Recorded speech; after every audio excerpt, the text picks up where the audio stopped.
can go ahead now? Yes, sir. Well, thanks for being here.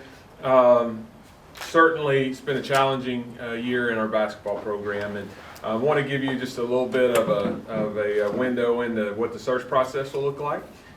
Certainly, I know our friends in the media and have a job to do, and the state's interest is around our basketball program, and I understand that. So, first thing I want to do is thank Coach Eilert. So, Josh is an incredible human being, and I think he did a really valiant job leading this program during some very turbulent and unprecedented waters.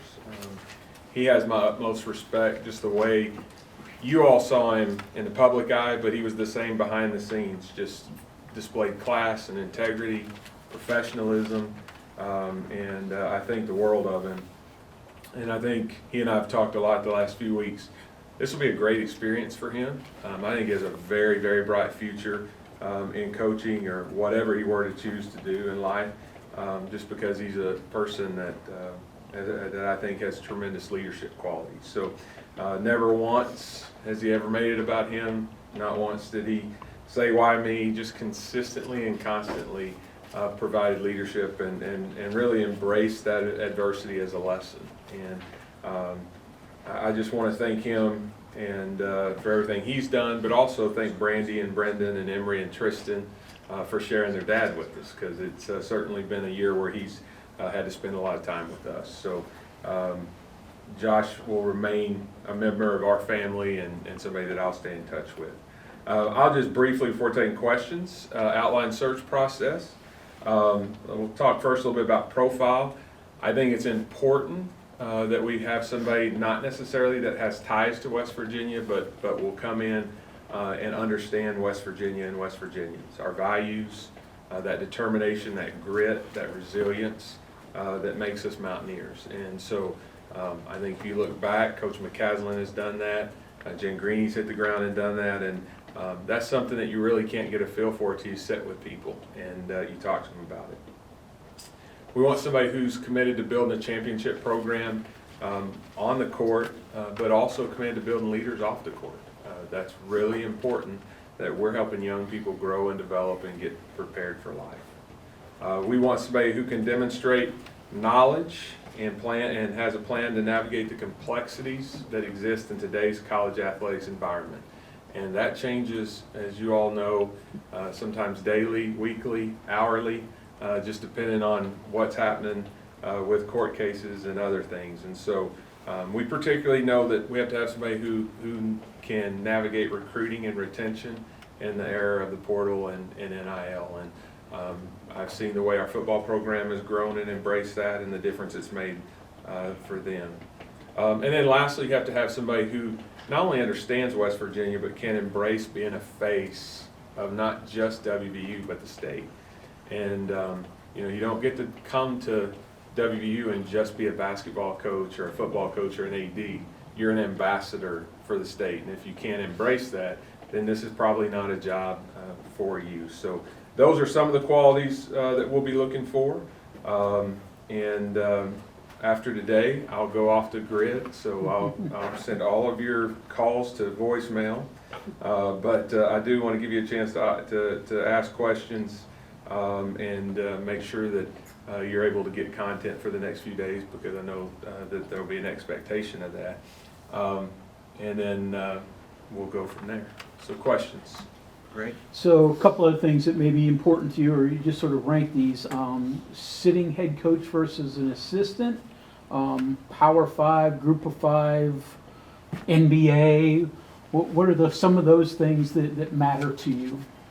I would say it's the most well-rounded candidate. So I've hired candidates with different profiles. I think if all else is equal, I probably have always had a lean towards somebody who's been a head coach at some level. You just really don't. That's why I think it'll help Josh so much. You really don't know what all comes with that job till you sit in that chair. And every head coach I've ever talked to after that first year is surprised at how little coaching they actually do when you're leading a program like that. And so I think those are things that are important. But if somebody, you start out kind of with a menu of boxes you're looking to check, and nobody checks them all, right? And so you're you're kind of seeing that who has the best total resume and fits the profile the best. And so I would say the one thing that would be really as close as I would come to hard and fast requirement is a demonstrated track record of success in Division I. I think especially as where we are right now in the landscape, that's really important. Justin? Just to kind of clarify on Josh's situation, he's obviously under contract until April 30th. I assume you probably have a coach in before that. Will he stay with the university through the 30th, or was today the day for, I mean? No, we'll honor the contract of really all of our coaches. And Right. as I told them last night, this isn't a deal where there's animosity or hard feelings. Sure. You know, everybody has been really classy. I mean, all the meetings that we had last night went as well as could be expected. And so, you know, he's here to provide, I mean, he basically told me I'll do whatever you need me to do to provide stability needed to ensure a smooth transition. And so, anything that what you would expect of him is exactly what he's been, and we certainly, you know, will honor his contract and continue to engage him in anything that's needed for the program during this interim period. Gentleman right there. How are you going to look at mid-major candidates coming from mid-major programs compared to Power 5 candidates? Yeah, you know, I think you compare that total body of work, all of those experiences, and you know, sometimes a successful mid-major coach has at least been in a power program, but sometimes they hadn't, but they have regional recruiting experience, and so every profile is different. You know, the thing with this search is because we started last summer, and throughout the course of the year certainly had a chance to follow coaches and candidates around the country. There's an old saying, if I had 8 hours to chop down a tree, I'd spend 6 sharpening my axe. I've probably been sharpening the axe for like 9 months. And so, you know, we've had a chance to look at a lot of different profiles during that time, and you just lay them all out. And then ultimately, they start to look alike, and that's where the in-person interview sets in. And you get a chance to sit with somebody and talk to them just philosophically about the program, the state, and gauge if they're truly a fit. John? You've been a head coach, so you program built. You're an athletic director, so you department built, culture built. How do you balance that with today's, you know, desire to have immediate success, the portal, and all of that? What's your message to the fans in that regard? I think because of the portal, there's an opportunity to have some early success, but I always encourage coaches to build a program and not a team. I think when you're onboarding a new coach, it's important they get the culture right, their staff right, their systems right, and you have to have patience to allow them to grow into it. You know, there are coaches around the country who have more immediate success because of the portal, but there's still some that takes time. And you know, I suspect that there'll be, you know, a lot of our kids exhaust their eligibility. The portal will open up on March 18th, and so there could be a pretty significant roster overhaul. But there has been in other programs, as you all may be aware, the head coach at Texas Tech, Grant McCaslin, was my head coach at North Texas. I hired him there. He played all the way to the NIT championship game last year, which he won before taking the Texas Tech job, and he's put together a nice team. Now, they were a little thin. They've had some injuries with the Washington kid, and that's really put them up against it. So probably didn't have the depth he would like to have. But it is possible to be competitive early, and that certainly is the goal.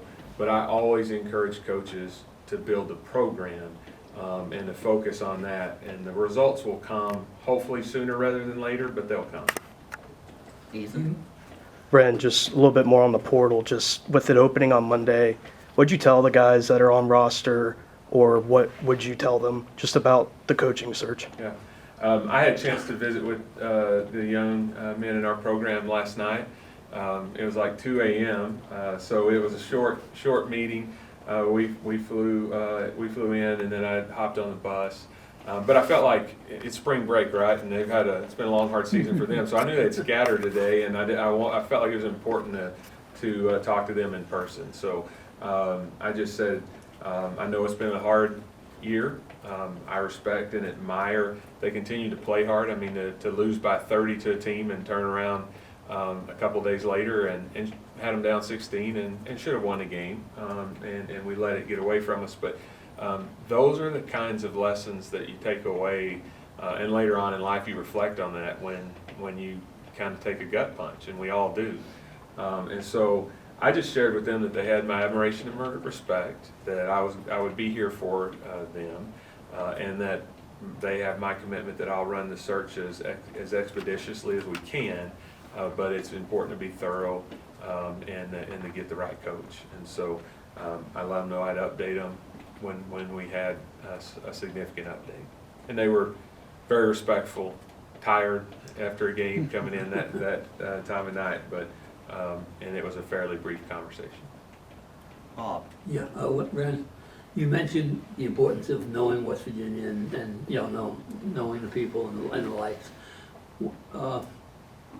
Probably the best hires they've made at this school have been, at the top level, have been West Virginians, Rich Rodriguez, Catlett, Huggins, guys who, Bill Stewart, who were from the state, Mike Carey. How are you gonna handle that as far as that goes? Yeah, I think you have to be careful not to confuse causation and correlation, right? I don't believe that you have to be from here to love it here, and to be able to have success here. If all else is equal and there's a tie, maybe that helps you. But we certainly, if and they have a nice profile, that would work, and we would look at that, but we wouldn't, that wouldn't be the focus. And I believe that there have also been lots of successful coaches here who aren't from here.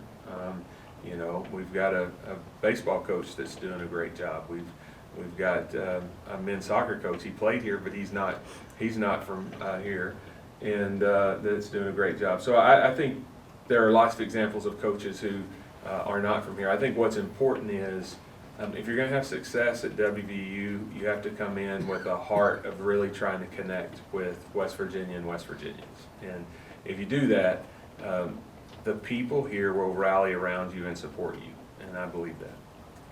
Great. Timeline, so I know we won't hold you to a, exact moment, but do you expect week, month, 3 months? What's your anticipation of timeline? If it's 3 months, I bet you that I'll get fired between now and then. Yeah, so basketball is a harder one to pin down because you have the way the postseason is structured. You have candidates who are in the postseason, and once Selection Sunday comes out, they have to prepare for 3 opponents in a week, probably that they haven't ever seen before, right? So they're going to have to scout the opponent they know they have, and then they got to scout the next 2 opponents in the next round. And so getting somebody to unplug from that and to plug into your search is kind of difficult, and I'm not sure that you would want them to do that. They have a commitment to the university and the team that they're coaching. My hope would be that we can go quickly. We certainly have had enough time to study profiles and all of that. And it's not like women's basketball a year ago where I had no idea until the day that we played our last game in the NCAA tournament there. So we've had time, so I think we're prepared to move pretty quickly. But some of that is incumbent upon the schedule of the candidates. And you reach points in a search where maybe there's a candidate that you love that's still playing, and so they're not available to talk to, and you don't want to miss out on some candidates that you really like as well. It's just like recruiting players for coaches. Like sometimes you have to end up going with a different route, and so all of that will be moving in real time. But certainly I would hope that we could get a search completed by the Final Four, or if not, really close to there. And I would hope we could get it done sooner, but you usually want to try and have something done by the Final Four. Justin? You've kind of talked a little bit about the process has kind of already begun, and then researching names. And Can you give us a little bit more behind the scenes on that when you talk about researching? Is it a matter of just putting names on the list and looking up their bios, or, you know, have you talked to people who've worked with them in the past, and has that list gotten longer, shorter over the course of the last few months, or? When you're asking me that, Steve Uris is in my direct line of sight, and he's been in my office staring at my spreadsheet so much, like he hates when I call him to see if he can come back in again. So it's funny that you're asking that question. I'm having to stare at him behind you. Yeah. So generally, I think I've mentioned this before, but I like to keep a spreadsheet on most sports going anyway, because in athletics, and especially when I was at North Texas, you know, here at a power conference institution, it's a little bit different, but usually you're either having to be ready to do a search because you're winning and you may lose your coach for that reason, or you're having to be ready to do a search for the other reason. And so we're pretty judicious in doing that. This one, because we had plenty of time, several weeks ago, I asked Steve to send me the spreadsheet that we had going, and he said, well, I need to update some. I said, no, don't update it. I just want the spreadsheet. I'm deleting everything in there, and I want to start from scratch, because I don't want to make sure I didn't miss something, right? Sure. And we had time to do that, and so I went and mined through every school in the country, looked at their staffs, and then brought together a screening committee, and we'll talk about that later at the conclusion, because I don't want you all beating them down right now. But and then I assign them conferences and have them do the same thing, and then they bring those to the table and we match them up. And then from there, it's really digging into the data. I'm a big analytics Ken Palm fan. I could go back to the 5-year history of every team that's currently in the Big 12 and who's been successful and what they were good at, and then all of our candidates, I know theirs as well. And so I would say I err on the side of really digging into that stuff anyway, but because this timeline has been extended, we really have done that. And there starts to be natural separations and breaks. As a second question, the one thing you couldn't have possibly known throughout the entire process, other schools that you'd be competing against. Ohio State has an opening. Louisville obviously just came up with an opening, possibly Indiana. I don't want to speculate or anything. But there's going to be some other big-time schools out there also looking for coaches. Can you just talk about competing against that? Yeah, I think that's where probably some of my connections nationally help, having been on the NIT committee and chaired it the last couple of years, and having coached and having a pretty strong network there, and then ADs. I probably know 2 or 3 jobs that are going to open that you guys don't have on your radar screen, and I probably have a pretty good idea what their profile is going to look like and how it compares with mine. There could be some overlap in candidates.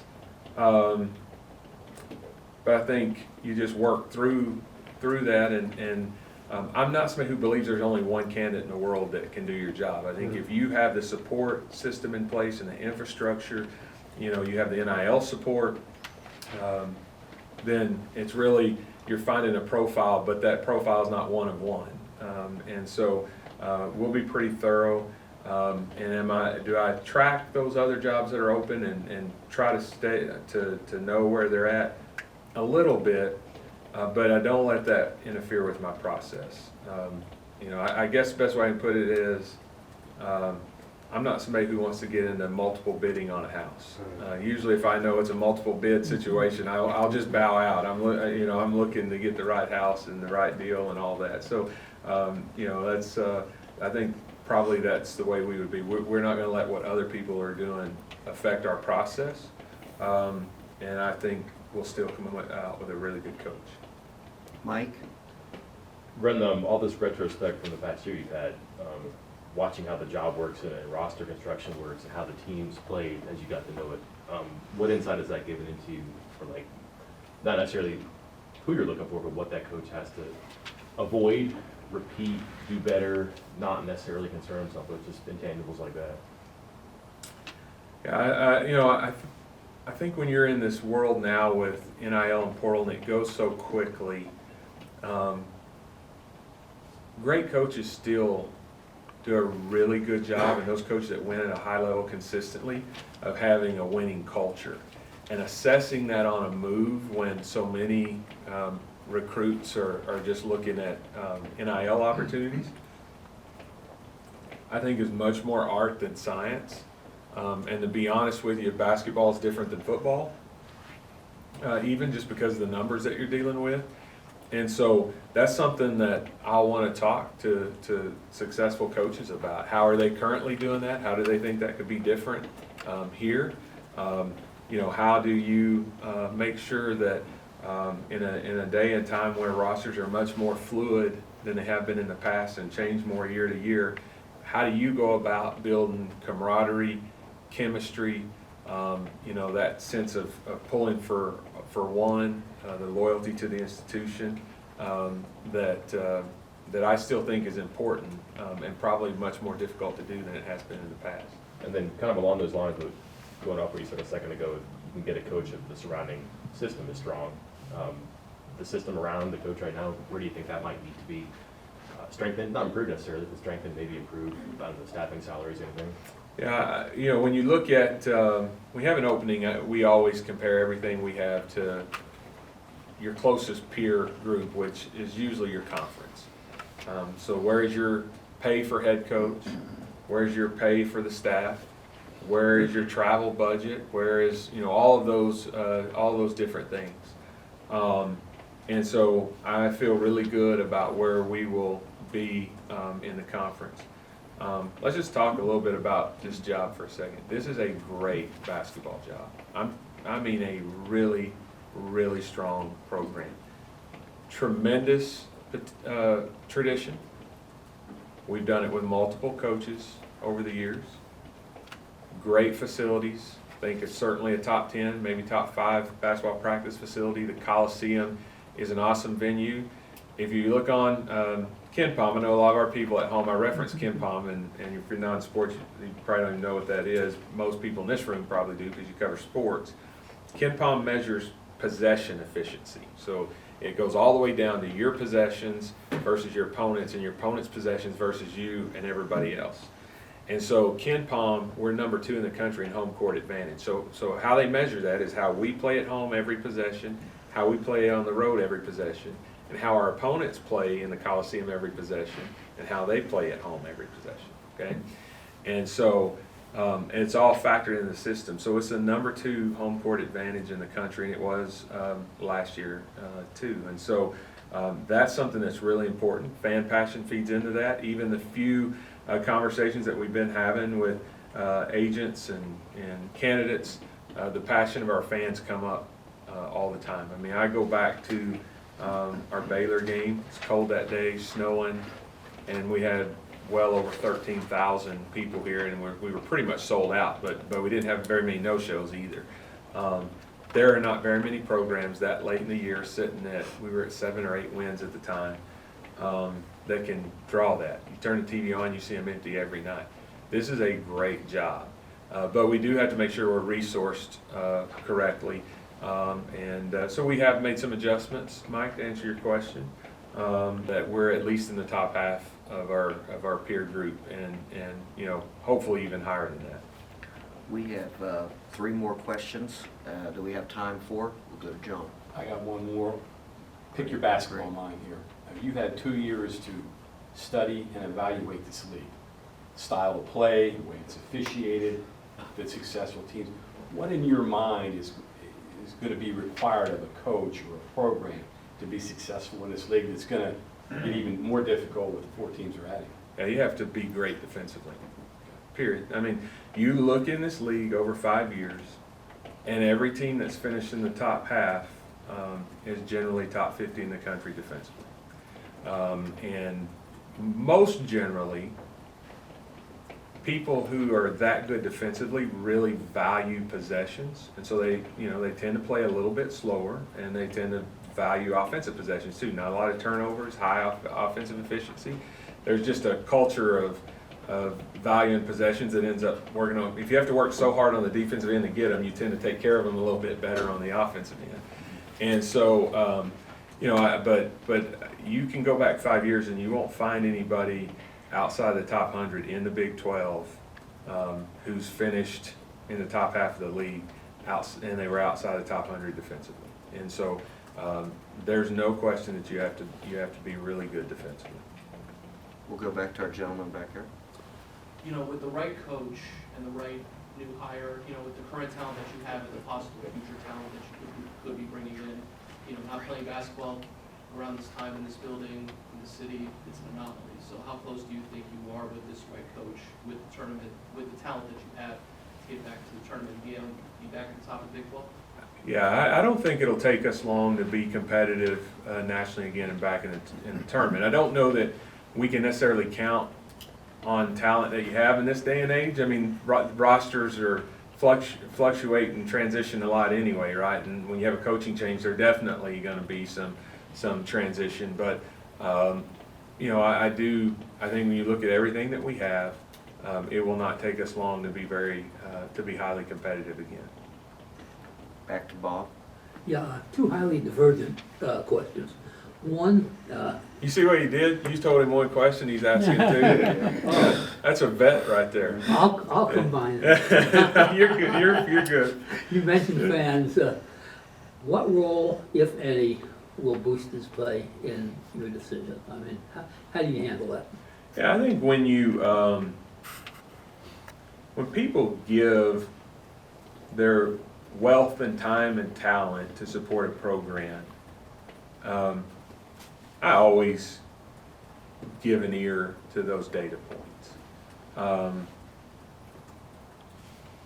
But I also give an ear to other data points as well. And ultimately, when a hire doesn't work and you have to come into a room like this, I've never seen anybody else sitting with the athletic director.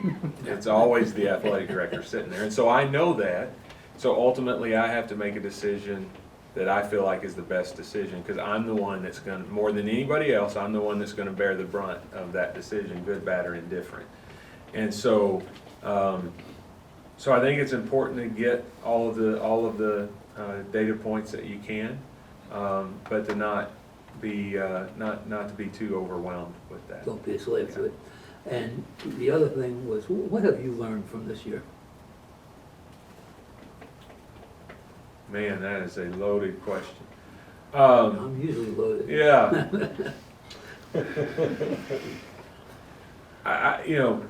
Sports are sports, and you're going to have hard times. I think, one, I've just learned how passionate our fans are. Like the emotional roller coaster of this season, and for them to just keep coming, right? That was, I told a couple of our staff members, that Baylor game I was impressed, but it's probably also, honestly, the most pressure I ever felt, because I was sitting there thinking, we owe it to these fans to reward this loyalty. So, that was, I think that would be one takeaway. I think the other would be just, I learned a lot from Josh, honestly, the way he handled it, and respect him a lot for the way he handled it. So We're running out of time. We'll finish up. We have Justin, and then our final question will be Greg. Kind of an obvious question, I thought it would have been asked already, but what role or would you seek out any advice from Huggins at all for the search? And obviously, interest-wise, he may still have some. What would the situation be? yeah, I think in terms of candidates, I would rather probably not get into any individual names today. Understand why that question would come. I think here's where you could say that my mindset is. I have great respect and admiration and appreciation for what Coach did here. I've said that multiple times. But I think you can be respectful of the past and still be focused on the future. And where my mindset is right now is I need to be focused on the future, and that's where it is. Doesn't probably answer that question as directly as maybe you would have liked, but I think you can probably read into that. Greg, close us out. You mentioned resources a little while ago. Obviously, in today's world, NIL is a big part of the resource package. So we get the perception that West Virginia's NIL is pretty good in this sphere. Is it? Because we don't have the numbers directly. And, you know, can it continue to be, to make this job that attractive to the highest level of coach? Yeah, so I think it is has been competitive, and I think we will be competitive. I've had conversations with people about NIL. Certainly talked to the trust a lot. You all know that the trust has been a game changer for us. You know, Ken Kendrick, Oliver Luck, Stephen Ford, that whole crew has been great. Ken has been just tremendously generous. It's hard on NIL in terms of rank and dollars because nobody knows exactly what people have, and some people exaggerate their number to the high end and some to the low end, and it just goes on. And but I'm confident that ours will be competitive both in the Big 12 and nationally.